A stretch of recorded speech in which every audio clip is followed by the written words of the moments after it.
Presidential Discussion: Sharing Security Equals Sharing Responsibility. Moderated by Dr. Amadeo Watkins, King's College.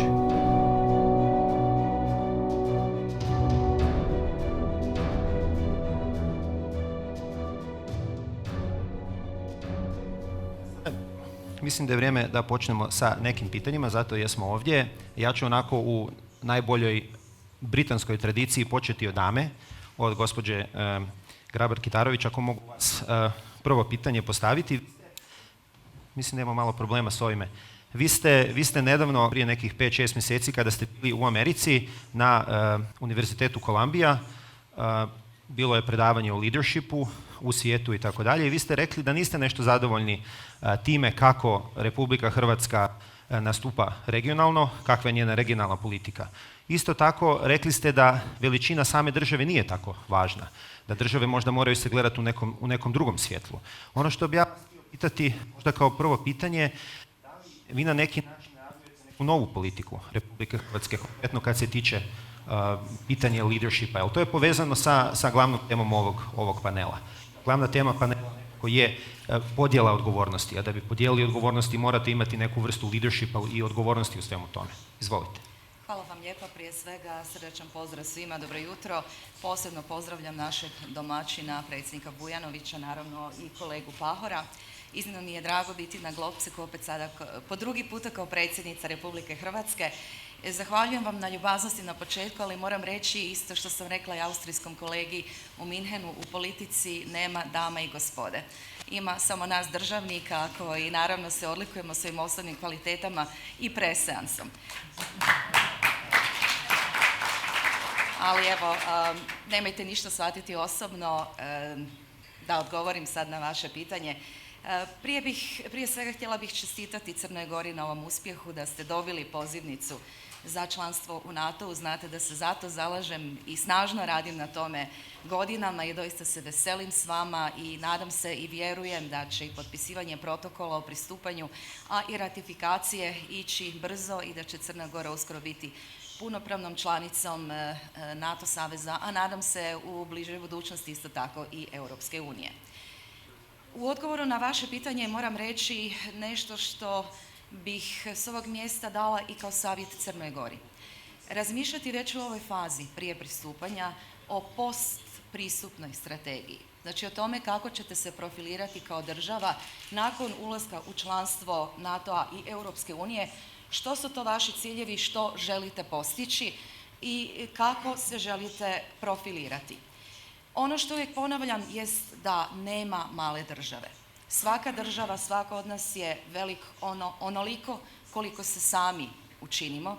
Dakle, ono što učinimo kako bismo istaknuli našu državu ne samo na domaćem i regionalnom, nego i međunarodnom prostoru, naš doprinos međunarodnom miru i sigurnosti, ali naravno i reguliranju svih globalnih trendova, miru, prosperitetu itd. Hrvatska, nažalost, nije imala tu postpristupnu strategiju i zbog toga držim da u prve 2 godine nismo u potpunosti iskoristili prednosti članstva i da smo još uvijek bili u onom modu da slijedimo politiku Europske unije ili slijedimo politiku NATO-a, a nismo se angažirali kao punopravna članica s punom odgovornošću u kreiranju te politike. Dakle, umjesto da smo pokušali predvoditi barem u pojedinim područjima gdje imamo stvarno ogromnu ekspertizu, mi smo i dalje slijedili nečiju politiku.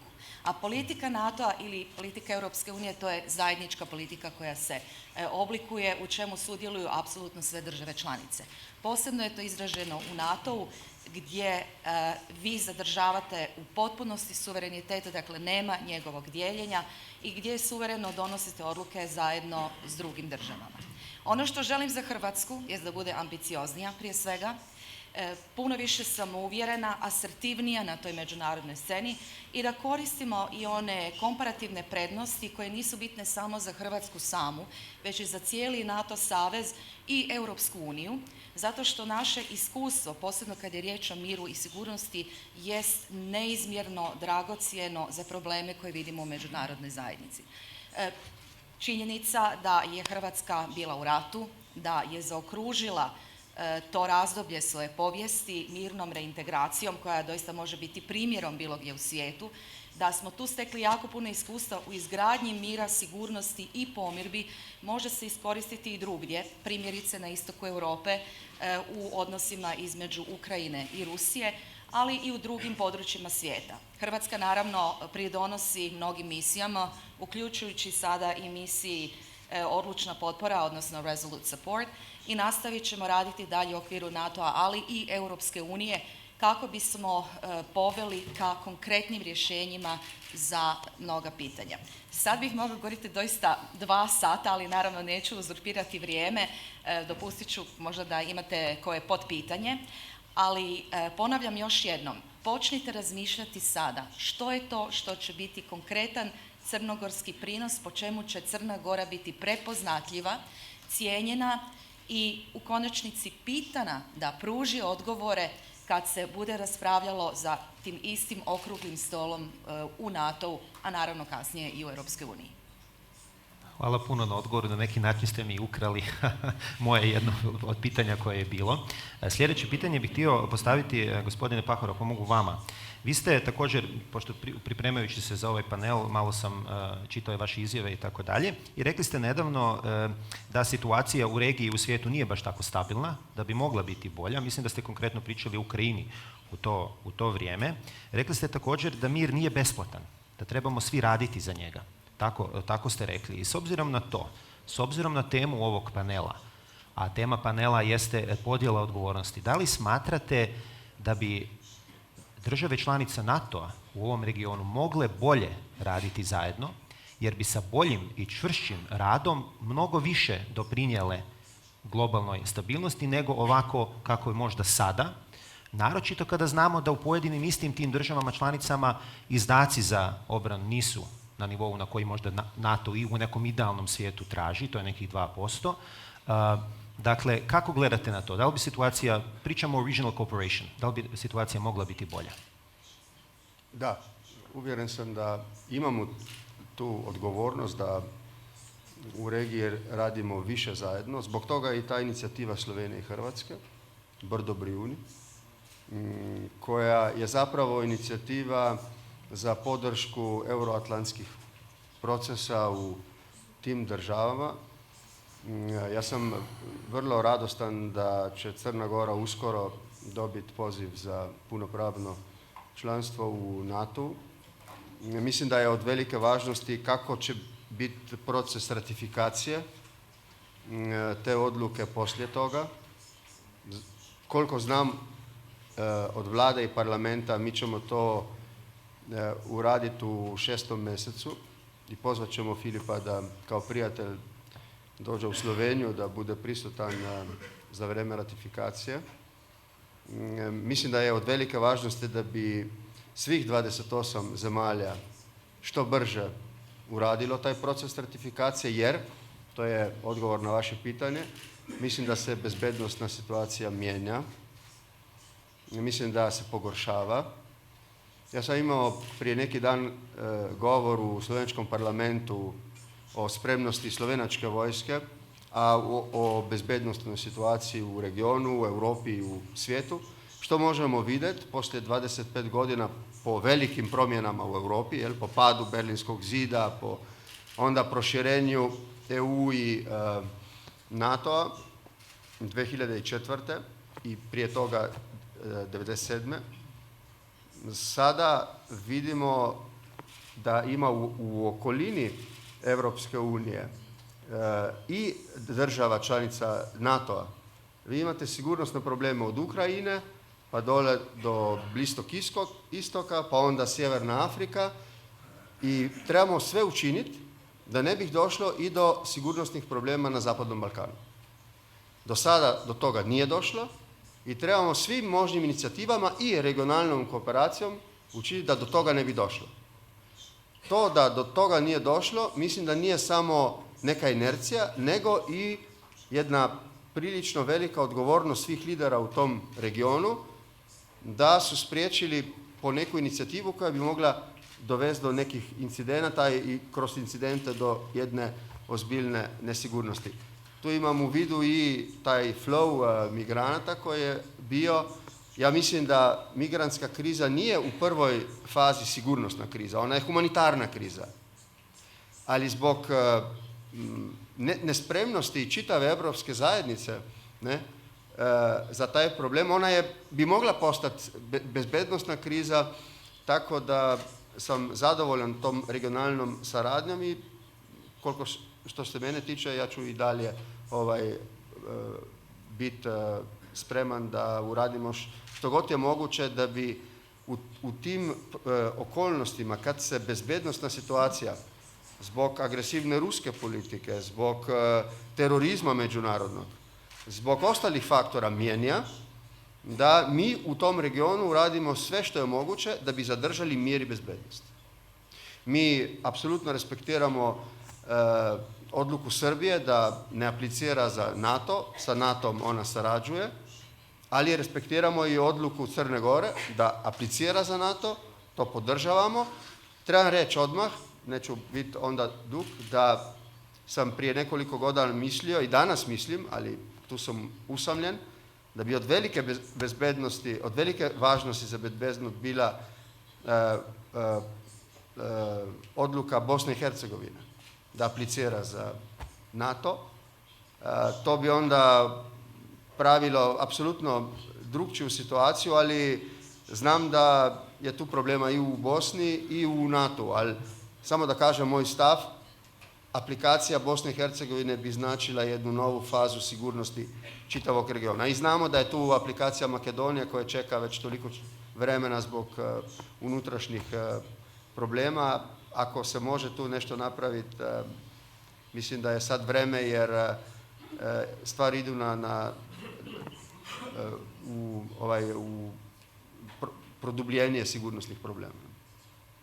Hvala na odgovoru. Sad bi se vratili našem domaćinu, ako smijem. Da li vam se čini da nakon ova dva uvodna izlaganja možda je Crna Gora dobila ovaj NATO poziv, a iskoristio bih priliku da vam čestitam na tome, možda je dobila to baš ne u najbolje vrijeme, s obzirom na krize koje su sada pomenute i tako dalje. Jer obaveze novih članica sada naglo rastu na neki način u mnogo segmenata državne politike.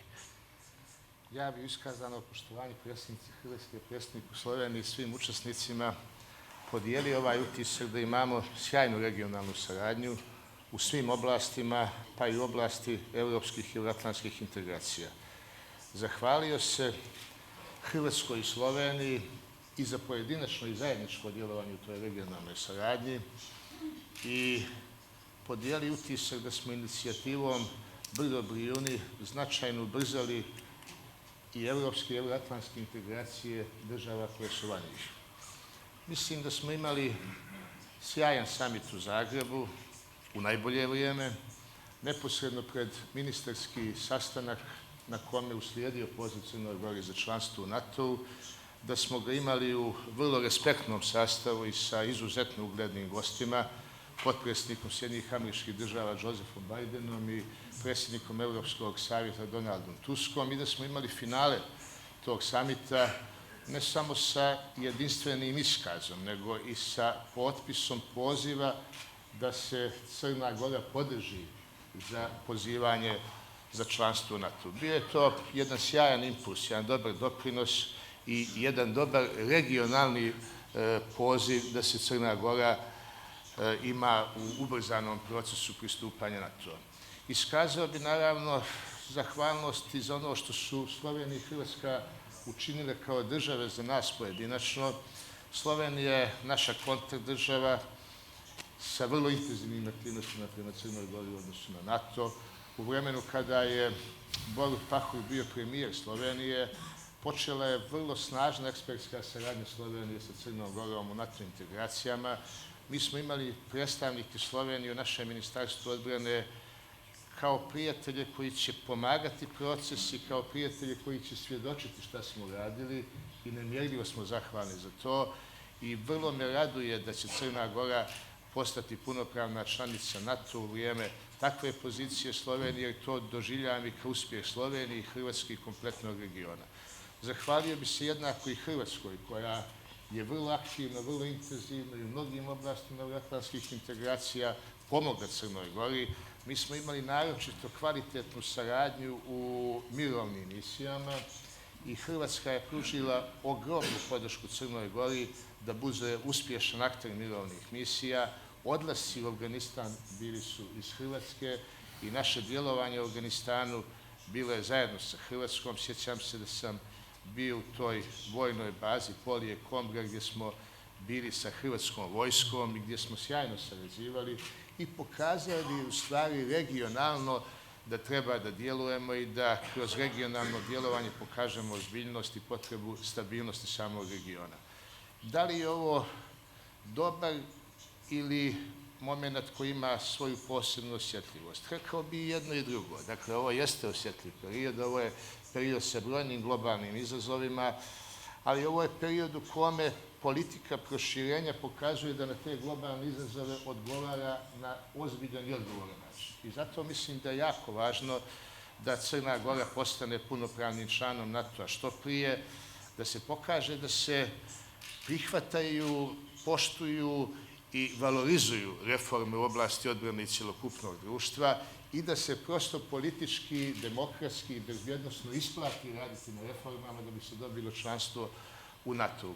Zatvara se krug jadranskog prostora i Mediterana od Turske do Španije sa članstvom u NATO i upućuje se jedna dobra poruka aspirantima da iniciraju i ubrzaju svoje aktivnosti kako bi što prije bili u NATO. Ja dijelim ovaj utisak da je ovo jedna snažna inicijativa i Bosni i Hercegovini da učini sve da ubrza svoje aktivnosti i jedna snažna inicijativa Makedoniji da u komunikaciji sa Grčkom zatvori to pitanje kako bi cijeli region koji ima aspiraciju prema NATO-u bio u njemu. Zato i našim prijateljima iz Bosne i Hercegovine i Makedonije želimo uspjeh i želimo da primjer Crne Gore bude dobar poziv svima da svoje aktivnosti za euroatlantske integracije maksimalno ubrzuju. Hvala na odgovoru. Evo sada bi možda dozvolio vama na pitanjima. Pitanje ovdje, molim ostale da se pripreme. Julian, please. Thank you very much, Mario. Julian Lindley, French Excellencies, good morning and thank you. I fear that the Western Balkans is sliding down the political agenda in many Western capitals. What would be your guidance to me next week when I speak to British political leaders about the commitment that countries like Britain need to make to the Western Balkans to ensure your security and stability? Is the question to anyone in particular? Or? If I can respond to that question, Julian, and thank you very much. And I'll speak in English because this is basically my message to everyone in our other member countries of NATO and the European Union. This region that I do not like to call the Western Balkans because it has almost become ghettoized in a region of several countries who are not making progress or do progress on the road to membership to NATO and the European Union. It's taking really way too long for everybody. And we've found ourselves in the midst of two types of fatigue. One is the so-called fatigue with enlargement, and it's not enlargement because the EU or NATO are not enlarging or expanding to another area. This is a natural part of Europe and a natural part of NATO. So I prefer to call it consolidation of Southeast Europe and complete integration in the European Union and NATO. And the other type of fatigue is fatigue that you see in the region with the reform processes. People are losing sight of that goal. That is not a goal in itself, of course. Whatever the countries do in fulfilling the criteria is for the benefit of the citizens themselves. However, it is a strong catalyst for those reforms. So people are losing courage. And I think that inviting Montenegro is a wonderful signal to everyone. I would like to see progress for Macedonia as well, and to re-emphasize what President Pahor has said. It's extremely important to activate MAP fully, the membership action plan for Bosnia and Herzegovina. Because not doing that, insisting on the Tallinn criteria as it is actually rewarding those who want to keep the country back from integration in the EU and NATO, and who want to keep it as a small, isolated, basically non-functioning, politically non-emancipated country. So it's of utmost importance to actually reward those who are trying to make progress. Bosnia and Herzegovina is a sui generis case, and people have to understand that both in NATO and in the EU. What seems like a simple thing, registration of military property, is extremely complicated. And those of us who know Bosnia and Herzegovina, we know that. And please listen to us. Because this region has two great potentials. One is a great potential to do great things, to make progress. I think this is the region in the world that was plagued by different wars and instability, and we've made progress to peace and security in record time. And it really has become an example of reconciliation and working together towards resolving open issues. But the second great potential is for all of that, to put it simply, go down the drain very quickly. So it can be a powder keg that can explode. And I plead to my colleagues in the West to understand that.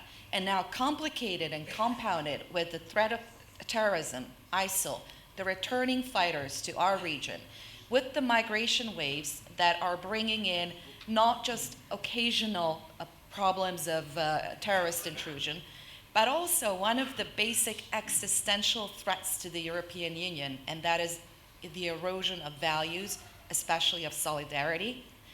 Now it's more than ever important to really speed up the process in the region of that consolidation, which is not a technical issue, but it's a highly political issue as well. Thank you. Hvala puno. Well, may I comment on this Yes, question? please. Yes, briefly? please. Sharing the views of Kolinda. I would say that everybody has to do the job. On one side, EU has not to neglect the enlargement process. Definitely not towards Western Balkans or Southeast Europe. On the other side, the region has to do the job, and I think basically should be done more. But I think this part of Europe should be once altogether within Europe. That is not my position on the debate on Ukraine or Turkey or other applicants. I do recognize that if we would like to see Europe as a federal state, I'm a federalist. This is not the opinion of my state, it is my personal opinion. I know that London does not share this very opinion. Nevertheless, if we would like to see a deepening the EU on one side and enlarging on the other side, I think it's fair to say that we do see Western Balkans within EU in next couple of years or decade, and we should think about sui generis status for Ukraine and Turkey and maybe other applicant countries to EU, because I think it's not fair to prolong this debate on Turkey or Ukraine or other countries to be or not to be the full member countries in the future. It's not fair. It does provoke problems within those countries. Thus, I think, hurt in a way security of those countries. I do think now about Ukraine, not so much about Turkey. And I think Brussels should be fair when negotiating with Ukraine and Turkey to be crystal clear what is the final goal. And I think being a member of European Parliament, being a member as Prime Minister of European Council, knowing the mentality there, I think it's very difficult to imagine that everybody would be in favor of Ukraine to be a full member country or Turkey to be a full member country. But on the other side, we do need some sort of collaboration, not just economic, political, and also others. And I think we should provide a sui generis status on one side. On the other side, we should go on with reform process of constitution within EU. On the third side, we should go on with the enlargement process to Western Balkans. If you allow me, I would like to address using my native language. Ja sam potpuno saglasan s ovim ocjenama da nemamo kompletne Europske unije bez pripadnosti ovog dijela Europe Europskoj uniji. Mislim da je jako važno da u svim zemljama ovog prostora postoji jedinstveno viđenje da je članstvo u Europskoj uniji nužno i da je ono neophodno radi ukupnog razvoja država ovog prostora. Mi smo u Crnoj Gori otvorili 22 poglavlja za članstvo u Europskoj uniji, zatvorili 2 i pripremili tokom ove godine da otvorimo sva poglavlja za članstvo u Europskoj uniji. Mislim da je to važno za Crnu Goru, da je to dokaz da Crna Gora ima kapacitet i institucije kojima je u stanju da vodi proces pristupanja Europskoj uniji, da je to važno za region, jer to hrabruje i ostale države da intenziviraju svoje aktivnosti, ali i da je važno za Europsku uniju. Dakle, pokazuje se da je proces proširenja aktivan i da svi oni koji imaju aspiracije imaju šanse da svoj uspjeh u dostignućima principa Europske unije kvalitetno valorizuju. Što se tiče NATO-a, mislim da je također važno za svaku zemlju pojedinačno i za stabilnost regiona da se ostvari članstvo aspiranata u NATO u dinamici koja je što skorija. NATO je formiran 1949. godine, formiran od strane 12 država, u 6 proširenja dobio 28 članica, a u posljednjem proširenju dobio Hrvatsku i Albaniju kao članice koje su 27. i 28. država. Dakle, mi punih 7 godina nismo imali proširenje NATO-a i taj period je objektivno stvara upit da li će dinamika proširenja ići brzo ili će se usporavati. Zato mislim da je članstvo Crne Gore ne samo u simboličkom smislu, nego u svojoj faktičkoj vrijednosti posebno važno jer potvrđuje otvorenost NATO-a i proširenje kao važan dio politike NATO-a. I zato je veoma bitno da smo i dobili poziv, veoma bitno da smo tako brzo završili pristupne pregovore, jer to pokazuje da je Crna Gora imala sposobnost da u kratkom vremenu obavi sve što je neophodno da u toj završnoj fazi bude članicom i da smo u prilici da očekujemo tokom ovog mjeseca da se potpiše pristupni protokoli, obavi brza ratifikacija. Čuli smo stav Slovenije koji veoma raduje. Ja vjerujem da će ga i ostale članice tako slijediti. Ratifikacija je završna faza jednog procesa. Mnogo je važno da se obavi što prije i mnogo je važno da se pokaže i ostalim aspirantima da imaju razloga da ubrzaju svoje aktivnosti. Ja iskreno mislim da je važan, veliki i vrijedan interes NATO-a da se proširuje i da je važan i veliki interes regiona da NATO doprinese svoje stabilnosti. Treba uvažiti one koji razmišljaju drugačije. Dakle, stav Srbije je drugačiji, oni imaju svoje razloge koji drugačije vide njihovu budućnost, ali to svakako kroz uvažavanje regionalnog ambijenta ne treba da bude motivom da mi koji smo aspiranti ne nastavimo i ubrzamo svoje aktivnosti ka NATO integracijom. Hvala na odgovorima. Dosta ste spominjali Europsku uniju, pa bih ja htio iskoristiti priliku da vam postavim pitanje na tu temu. Predsjednik Pahor, jako mi se sviđao taj intervju koji je dao nedavno, pomenuo kako je i podsjetio u stvari sve nas kako je Europska unija dobila Nobelovu nagradu za mir, je li tako, prije nekog vremena.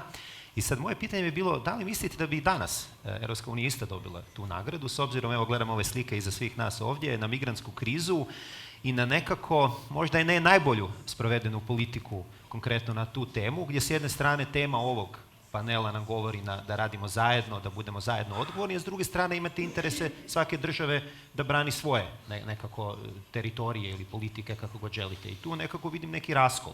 Pa postavljam pitanje da li mislite da bi ponovo Evropa dobila takvu jednu prestižnu nagradu? Pa da vam kažem, ona si to zaslužuje, jer bez Evropske unije ne bi bilo mira i stabilnosti na starom kontinentu. Tako da, ako nekdo misli da će biti mir i stabilnost i u slučaju jedne nestabilne evropske zajednice, možda i nekih drugih procesa, ne. Ona je garant tog mira i nikada u povijesti starog kontinenta toliko decenija mira i prosperiteta nije bilo bez evropske ideje. Sada, zašto recimo u suočenju sa migrantskom krizom ili sa drugim problemima vanjske i sigurnosne politike Evropska zajednica, Unija nije toliko dobra? Ja mislim da su tu i institucionalni problemi.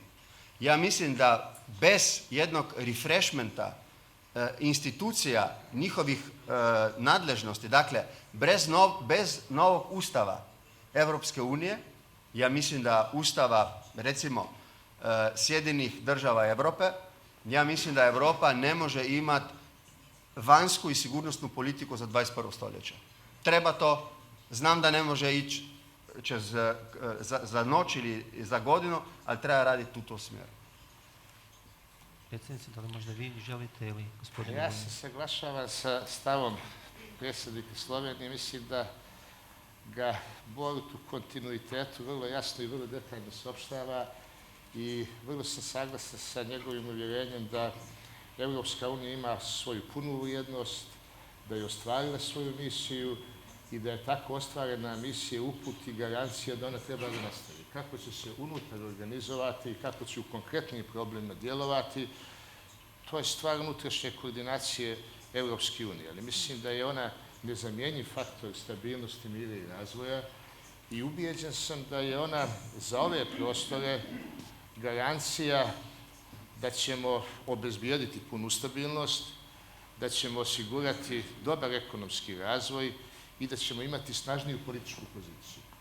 Zato smo naglašavali, zato uvijek potenciramo vrijednost te inicijative Brdo Brijuni, koja je proizvela berlinski proces kojim je Evropska unija postala snažno prisutna na ovom prostoru. Dakle, bez snažnog prisustva Evropske unije na ovom prostoru vi ne možete sačuvati ovako pozitivno mišljenje javnosti svih država, evo nazovimo ga ovog dijela jugoistočne Evrope ili zapadnog Balkana, prema Evropskoj uniji. Dakle, vrlo je važno da Evropska unija bude prisutna kroz ohrabrenje bolje dostupnosti između država ovog prostora, jer je veliki problem ovih država u slaboj dostupnosti. Dakle, ta dostupnost u saobraćajnom smislu je na nivou koji je nezadovoljavajući, mi nemamo dobru saobraćajnu komunikaciju, ona je uslov dobrog kontakta građana, ona je uslov dobre ekonomije, ona je uslov sveukupne kvalitetne saradnje. I drugi vrlo važan razlog potrebe prisustva Evropske unije je snaženje naših zajedničkih resursa. Dakle, mi ih imamo izvanrednim u svim oblastima, posebno u oblasti energetike.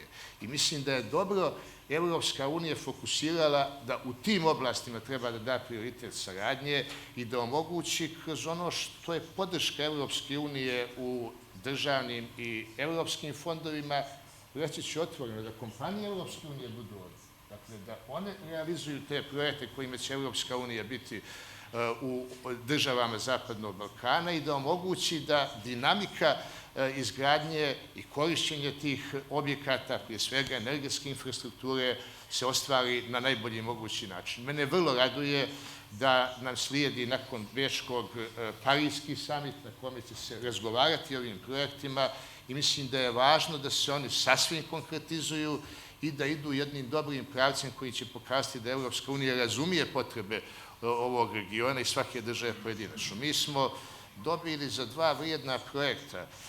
Jedan je u oblasti energetskog sektora, jednu vrijednu donaciju Evropske unije koja treba da poveže, da napravi energetski prsten između Crne Gore, Bosne i Hercegovine i Srbije, i drugu vrijednu donaciju koja treba da pojača kvalitet pruge Beograd-Bar, u snaženju elektrifikacije i mostova na toj pruzi. Dakle, ono što su sasvim konkretne potrebe i ono što građani ocjenjuju i doživljavaju kao zainteresovanost Europske unije, na koje viđenje Europske unije odgovaraju snaženjem potrebe da budu što prije u Europskoj uniji. Dakle, ja vrlo vjerujem u budućnost Europske unije kroz ono što su sasvim konkretne aktivnosti Europske unije na ovom prostoru, a ubijeđen sam da će snaga podrške Europskoj uniji i naših građana biti na ovom i većem nivou. Moramo vas pozvati u London da održite isto tako jedno izlaganje. Predsjednik Pahor, vi ste htjeli nešto? Predsjednica želi. Aha, želite vi možda? Da, hvala lijepa. Vraćajući se malo u prošlost, kad je Europska unija primila Nobelovu nagradu za mir, tada sam bila pomoćnica glavnog tajnika NATO-a i naravno mi smo u NATO imali svoje mišljenje o tome ko je zaslužio Nobelovu nagradu za mir, ali evo, šalu na stranu. Da, Europska unija je prije svega počela kao mirovni projekt i to ne smijemo izgubiti iz vida. Dakle, bez obzira na veliko tržište, na slobode kretanja i tako dalje, ne smijemo zaboraviti one prve europske zajednice koje su krenule s ciljem da u Europi rata više nikad ne bude. Nažalost, to se ponovilo. Početkom 90. godina ovdje na prostorima bivše Jugoslavije i sjećam se vremena kad smo iz Hrvatske apelirali zaustaviti rat u Hrvatskoj. Ja vjerujem da na isti način, ne da vjerujem, nego znam da to isto apeliraju ljudi danas u Siriji, u Libiji, u Iraku i drugdje. Da li je Europska unija zakazala, ova migrantska kriza jesu zapravo samo učinci puno dubljih kriza s kojima se mi ne suočavamo na pravi način. I ako ste pratili sve što sam govorila u posljednjih godinu i pol dana, bila sam prilično kritična prema našem zajedničkom pristupu Europskoj uniji, jer ga jednostavno nije bilo. Previše smo se usredotočili upravo na taj efekt, na učinke, na broj migranata koji je došao na teritorij Europske unije, a zapravo nismo razmišljali o onima koji su ostali iza. Onim majkama koje u ovom trenutku drže svoje dijete u naručju negdje u Alepu i razmišljaju kako i očajne su jer mu ne mogu pomoći zato što umire od gladi, bolesti, rata ili bilo kojih drugih razloga. Ja držim da tu Europska unija ima ogroman potencijal. Osnažiti i doista oblikovati istinsku zajedničku vanjsku i sigurnosnu politiku koja nije funkcionirala, ali da postoje lessons learned, mislim da smo naučili puno toga iz prošlosti i da se moramo čvrsto okrenuti budućnosti i krenuti u energično rješavanje tih pitanja. Jer dok se ne riješe korijenski uzroci kriza, neće prestati migracije ni prema Europskoj uniji, a niti će prestati onih 50 do 60 milijuna ljudi koji migriraju svijetom prema podacima UNHCR-a, napuštati svoje domove i tražiti negdje drugdje mir, sigurnost ili bolju budućnost. Dakle, moramo se suočiti s tim korijenskim uzrocima, kao što sam rekla, kroz kombinaciju na 3D, diplomacy, defense i development aid. I tu ima Europska unija i kredibilitet i ogromne potencijale. Raditi s drugima u okviru Ujedinjenih naroda, raditi na implementaciji ciljeva održivog razvoja koje smo usvojili i koji ne smiju ostati mrtvo slovo na papiru, nego ih doista moramo implementirati. Snažnija borba protiv terorizma, protiv ISIL-a, kako tu na europskim prostorima, tako naravno i na izvorištu.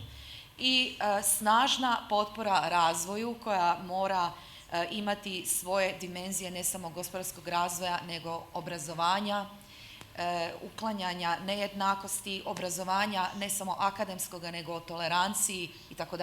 I tu Europska unija upravo ima onu dodanu vrijednost i kapacitete koji se mogu nadograditi na djelovanje NATO-a ili pojedinih drugih država. Samo sam htio reći da je bitno za uspjeh proširenja i Europske unije i NATO-a na područje Zapadnog Balkana, da se shvaća da to nije tehnički proces, nego da je politički proces. Tu su stvari koje su vrlo kontraverzne, komplikovane. Ako Brisel gleda na taj proces sa očima sa kojima je gledao na sve ostale zemlje, on će tu naići na probleme. I on je naišao na probleme. Evo ovako, Brisel kao zajednica, on je zapravo i održao taj stav da je to tehnički problem i da treba ići poglavlje za poglavlje i tako dalje. Ali države članice Recimo Njemačka došla je recimo u Dubrovnik na brdo Brijuni. Francuska, Hollande je došao na brdo Brijune. Dobro, sada i Tusk kao predsjednik došao u Brd u zagrebački miting kad je bio potpredsjednik Biden. Mislim da su bitne zemlje u Europskoj zajednici shvatile da je proces proširenja na Balkan zapravo politički proces, vrlo osjetljiv, gdje nije bitno sada da li je tehnički sve perfektno, nego da je zapravo samo uz pomoć Europske unije moguće tu dugoročno održati mir i stabilnost. Mislim da su to sad pojedine države shvatile, a Brisel ne još, ali mislim da će to nadam se, do vremena shvatiti. Hvala. Izvolite, samo se predstavite. If you can please just say who you are and where you're coming from. Thank you. My name is Tim Juder. I work for The Economist and I come from London. I've got two short questions, a sort of micro question and a macro question about regions. The first is that I just came here from Brussels, where I detected quite frustration, perhaps I should say the word, with Croatia because of Croatia's blocking of the accession chapter for Serbia. And many people in this room will remember how Croatia lost years because you were being blocked by Slovenia, and Croatia at the time said, oh, we'll never do this for anybody else.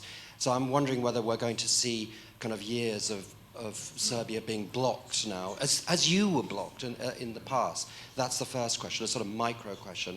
And the sort of macro question is that both Slovenia and Croatia are involved in another kind of regional initiative, the Adriatic Black Sea Baltic Initiative, of which I don't think anybody really knows very much about it. And is it important, and what is it? And President Powell, you mentioned Ukraine. I mean, some people are talking about linking this initiative with non-EU countries, well, presumably Montenegro on the Adriatic, but Ukraine on the other side. Is this something we need to learn more about? What is this? Thank you. Thank you. To respond to your first question, Croatia is not blocking Serbia. Croatia is insisting on Serbia fulfilling the criteria for membership, which is not just the Copenhagen and Madrid criteria, but it's also the special criteria from the stabilization and association process in Southeast Europe. I think this is one of the areas where our diplomatic service has not done a good job, or have done a poor job of explaining what is at stake. And we have no intention to block anyone. On the contrary, Croatia will continue to support the Euro-Atlantic path of every single country in this region. We have, for instance, a bilateral issue with Montenegro that involves border. We have a temporary regime, but we have not raised this in the context of NATO or EU accession process. I hope that we will resolve it in an open and good neighborly fashion alongside the process. But in the case of Serbia right now, we're talking about their fulfilling the commitments that they have undertaken in an agreement to provide for the rights of national minorities in Serbia, including the Croatian minority. So we're willing to discuss this to find measures that would bridge the current situation, but we cannot just disregard the position of minorities in Serbia. And being the closest country to Serbia geographically, or one of the closest geographically of the members of the EU, we know the situation quite well, and we will work with everyone, including Serbia, in a constructive manner to resolve the situation and to proceed further. I personally do not see a problem why Serbia should not begin with the measures in ensuring for the position of minorities and for some of the other legal aspects that are necessary to be resolved in the context of Chapter 23 and Chapter 24. Now, on the Adriatic-Baltic Black Seas Initiative, this isn't intended to be a new kind of regional organization. This is just a platform for action that we have envisioned in order to connect the North and the South of the authentic Central European space. Because with The reunification of Europe, we have been building east to west or west to east connections, and we have somehow neglected this connection from the Baltics, from Poland down to Croatia, down to Romania and Bulgaria, etc. So the initiative is primarily aimed at fostering people-to-people, business-to-business contacts, especially young people, and three very important infrastructure projects. One is digitalization of the whole region. The second one is building a transportation network, an intermodal transportation network that would connect our countries better. If you want to fly from Zagreb to, I don't know, Sofia, for instance, you have to fly via Vienna or Frankfurt, etc. So we obviously need to connect our countries closer in terms of transportation. And the third is the energy sector, of utmost importance to ensure for energy independence and energy security. We're all too dependent on one source of energy, especially of natural gas around here. So we have very specific projects that we want to proceed with in order to ensure for energy independence and, of course, lower prices of energy for our industry and for the households, which will certainly contribute to the competitiveness of our industries, but also to the well-being, to the standard of people. The whole idea of Berto Brioni has always been, and it remains, that we should stimulate all countries in the region to solve bilateral problems between themselves before those problems could become a very huge problem for negotiations with EU. This is the whole content of this important initiative. The initiative came after the agreement between Slovenia and Croatia, and with the impression that this is a way to go to solve problems, bilateral and others, before would become a matter of negotiation. And I think we should inspire this process. We should go on.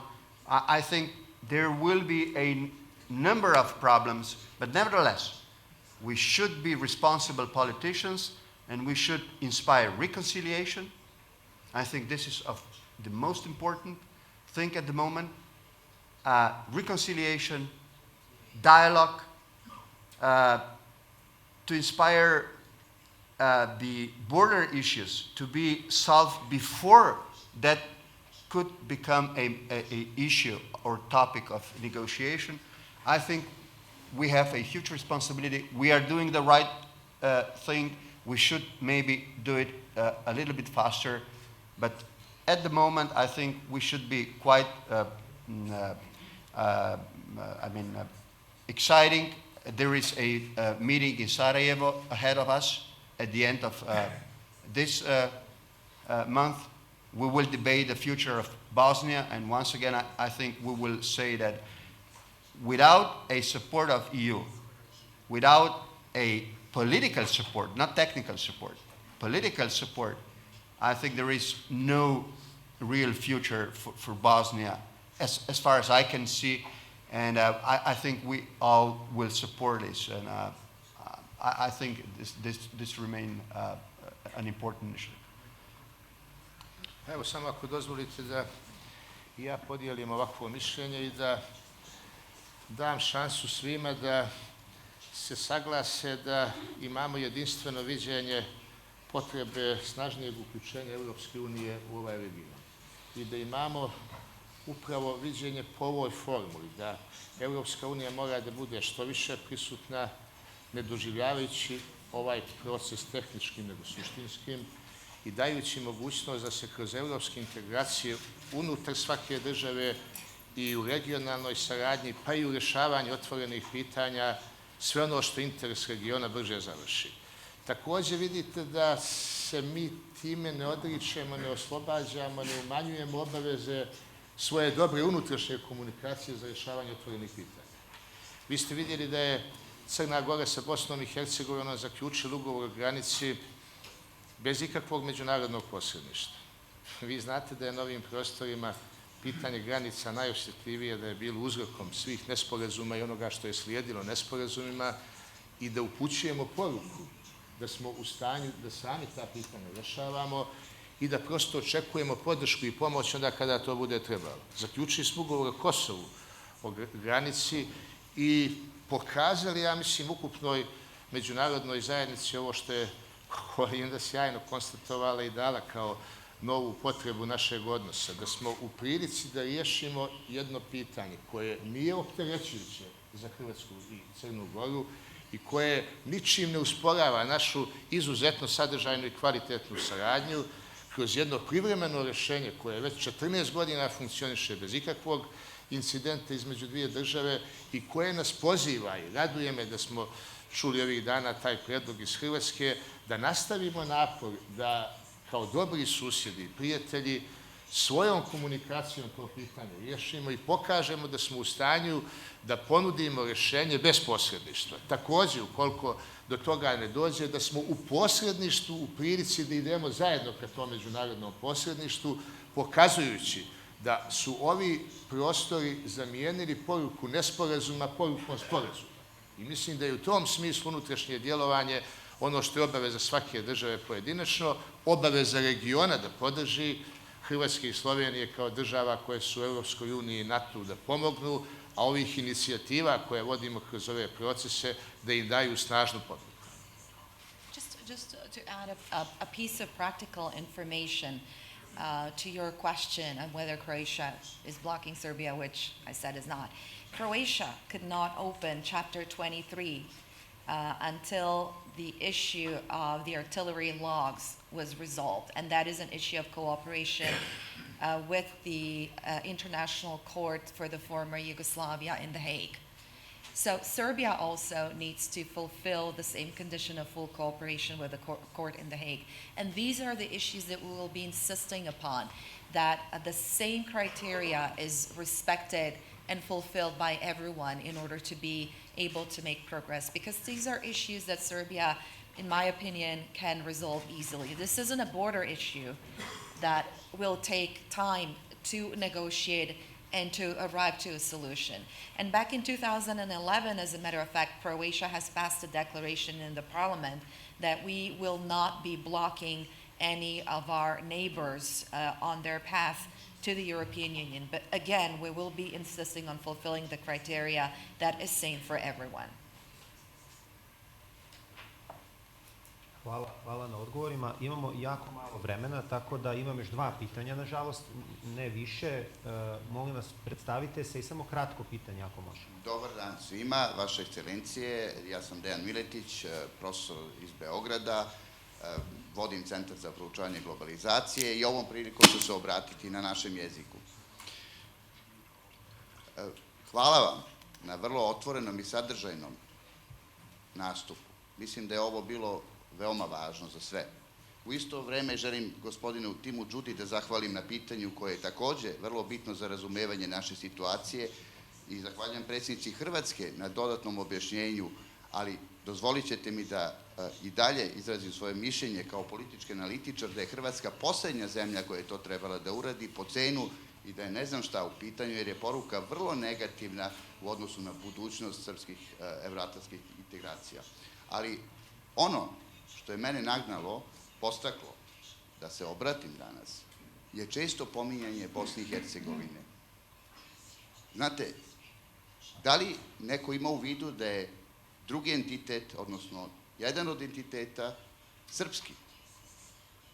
Da li mislite da je moguće ugurati jedan tako ozbiljan deo srpskog naroda u neku integraciju ukoliko Srbija takođe nije paralelnom procesu integracija? Mislim da je to ne u realpolitičkom smislu nerealno i nekorisno. I čini mi se da proces Bosne i Hercegovine treba da bude povezan sa srpskim integracijama kako u Evropsku uniju, tako u Evroatlantsku zajednicu. A naglasit ću jednu vrlo važnu činjenicu, da je 70% srpskog stanovništva na posljednjim izborima se opredelilo vrlo jasno i odlučno za evropske integracije kroz partije koje je podržalo. Znači, nema nikakve dileme u srpskom društvu da idemo ka Evropskoj uniji. Zahvaljujem, molim za komentar i molim za više pažnje kad je u pitanju Bosna i Hercegovina, jer to nije pitanje neke, kako da vam kažem, jednostavne operacije. To je vrlo složeno pitanje i vrlo je vezano za Srbiju. I kad neko drugi van Srbije komentariše, a nije prisutan tu i srpski rukovodioc neki ili odgovorno lice, mene malo to pogodi, jer čini mi se da to nije u redu. Hvala lepo. Hvala vam lijepa. Hrvatska je punopravna članica Europske unije i apsolutno ima sva prava kao i svaka druga članica Europske unije. Dakle, djelujemo na principu konsenzusa i kao što znate, ukoliko se sve članice ne slože oko jednog pitanja, onda treba postići nekakav kompromis i dogovor. I to je ono što pokušavamo napraviti u ovom slučaju. Nemojte to shvaćati kao neprijateljstvo prema Srbiji, to apsolutno nije. U konačnici, kao što sam rekla na početku, u interesu je svake države da ispuni kriterije, prije svega radi dobrobiti vlastitih građana, u ovom slučaju vaših nacionalnih manjina. Nemojte to shvaćati kao neprijateljstvo, zato što će Hrvatska doista svim srcem iskreno podržavati Srbiju na njenom putu u europske integracije. Za NATO ste izrazili, barem za sada, želju da ne želite postati članicom, ali ste članica Partnerstva za mir, vrlo važan partner NATO-a. Dakle, podržavat ćemo svu tu suradnju, spremni smo pružati apsolutno svu pomoć i tehničku koja vam je potrebna. Dakle, ono što vi budete držali korisnim kao hrvatsko iskustvo, mi ćemo podijeliti s vama. Međutim, ponavljam, inzistirat ćemo na kriterijima, jer kriteriji su tu, kriteriji su objektivni, bez obzira ko o njima govorio.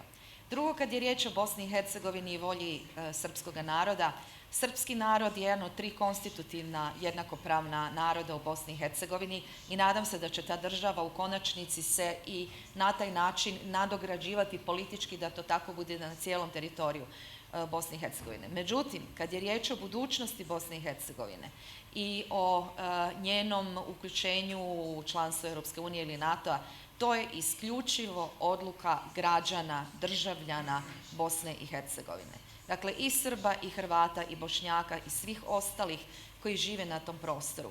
I to što misli Hrvatska ili to što misli Srbija je apsolutno irelevantno za političku volju i pravo na političku odluku svake države o svojoj budućnosti.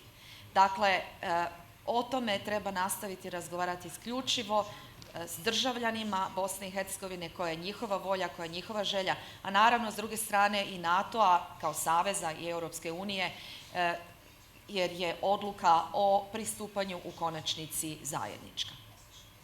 Hvala. I sad još imamo zadnje pitanje. Izvolite. Thank you very much, Alexander Vershbow from NATO. I'm sitting next to my friend Zoran Yolevski, and I wanted to ask a question about his country. The picture on the left is the 99 NATO summit in Washington when the membership action plan was launched. And the former Yugoslav Republic of Macedonia has been in that membership action plan ever since, more years than Montenegro has been an independent country. Now, however, the different political groups inside Macedonia are in a very serious crisis, which threatens to derail the Euro-Atlantic integration of Macedonia. And I wonder what the 3 leaders on the stage who've shown tremendous vision in this discussion about Euro-Atlantic integration, including for Bosnia and Herzegovina, what more they can do to help Macedonia get out of the hole in which it's dug itself. We have this famous saying in America, the first rule of holes is when you're in a hole, stop digging. What can the 3 leaders do to help Macedonia overcome this internal crisis and get back on the path of Euro-Atlantic integration? I think the name issue could be solved in the coming months or maybe even sooner. But until the internal political crisis is addressed, I worry that it'll be more than 16 years in the membership action plan. It could be a much longer time. Well, Kolinda and myself, we've been together on behalf of Brdo Briuni process to Macedonia recently, just 3 weeks ago? Yes, a month ago. We draft a report. We've sent it to all leaders of the Briuni process, to President Tusk, to Vice President Biden. It is clearly written in the report that we advise the EU to install there a office that would work every day with all parties to ensure free and fair elections as soon as possible, as agreed. This is, I think, the most important message out of our visit to the country. And the other one is that this is my opinion, and I'm speaking as a friend of Macedonia. I think Macedonia has missed an opportunity to make a deal on name issue. But nevertheless, here we are, and now it's once again a moment to consider this, and I think couldn't be reached without a national consensus on this. And I think Macedonia has to have an initiative on this, and we will be there to help creating an environment that finally this name issue would be solved, and Macedonia will go on, and the whole democratic process will go on inside the country, because it is important to keep Macedonia within the EU and NATO framework. It is important to keep the stability there. It is important to keep the whole region together with European and NATO perspective.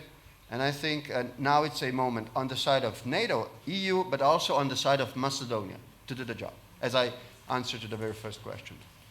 If I can just add, Borut has said most of it. I'd just like to add that during that short visit that lasted for less than 24 hours, nevertheless, we had hours-long discussions with the president, with President Ivanov, with the former Prime Minister Gruevski, but also with the leaders of the opposition. We had, 3 or 4 meetings with different groups, and with the Albanian community in Macedonia as well. We discussed so many issues, asked for ideas, discussed opportunities, and we will continue to do this in the context of the Briuni process, but also President Bahar and myself are very committed to the future of the whole region. So I think we go well and beyond of what normally the process itself does. But as Slovenia and Croatia, we feel special responsibility to move the region ahead, but also to break that impasse between the two fatigue processes, or feelings of fatigue that I talked about in the beginning. First is fatigue with enlargement or consolidation, and the second is fatigue with reforms. So we need to give a boost to the reform processes, and I think that the response of the region, and Macedonia included, should be more reform, more effort, not keeping it on the rhetorical level, we have to do this, but really demonstrating through action, we are doing this, and this is why we deserve, and this is why we will be an added value to the whole of the European Union and of NATO.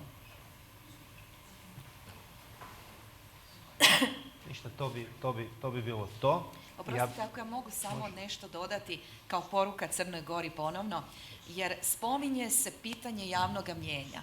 Mislim da je to iznimno bitno kako za crnogorske građane, tako i za naše strane goste ovdje razumjeti to javno mišljenje prije pristupanja u NATO. U Hrvatskoj smo imali slične probleme. Potpora za članstvo u NATO u jedno vrijeme bila je oko 30%. Onda smo jednom snažnom komunikacijskom kampanjom tu potporu podigli na iznad 60 pa i 70%, jer smo se suočili i razgovarali iskreno sa mnogim predrasudama koje su vladale među građanstvom. Ja znam da ovdje u Crnoj Gori postoje isto tako i osjećaji koji su vezani uz nedavnu prošlost, postojali su i u Hrvatskoj na jedan drukčiji način, ali mislim da se treba okrenuti budućnosti i raspršiti one predrasude koje su bile kao i u Hrvatskoj, da će crnogorski dečki i djevojke apsolutno morati ići u misije koje će odrediti neko drugi, da će NATO tražiti otvaranje vojnih baza u Crnoj Gori itd. To su sve predrasude. Ali isto tako i međunarodna zajednica članica mora shvatiti ono što se dogodilo u Hrvatskoj, da je prava potpora članstvu u NATO-u narasla tek kad je Hrvatska ušla u članstvo NATO i kad su građani u praksi shvatili da su to doista bile samo predrasude i da Hrvatska od članstva u NATO-u ima samo prednosti koje se reflektiraju i na naše gospodarstvo i tako dalje. Tako da je Hrvatska danas jedna od članica NATO-a u kojoj je potpora NATO-u među najvišima, a u početku je bila među onima koje su bile najskeptičnije. Evo, imala sam potrebu to reći jer vidim da se to i dalje postavlja kao pitanje, vidim da se trudi i vlada i nevladin sektor i čestitam svima vama, posebno Savi, svima vama koji radite na tome. Nije lak put ni za članstvo u NATO-u, ni u Europskoj uniji, ali kako reče Njegoš, bez muke se pjesme ne ispoja, bez muke se sablja ne sakova. Hvala vam.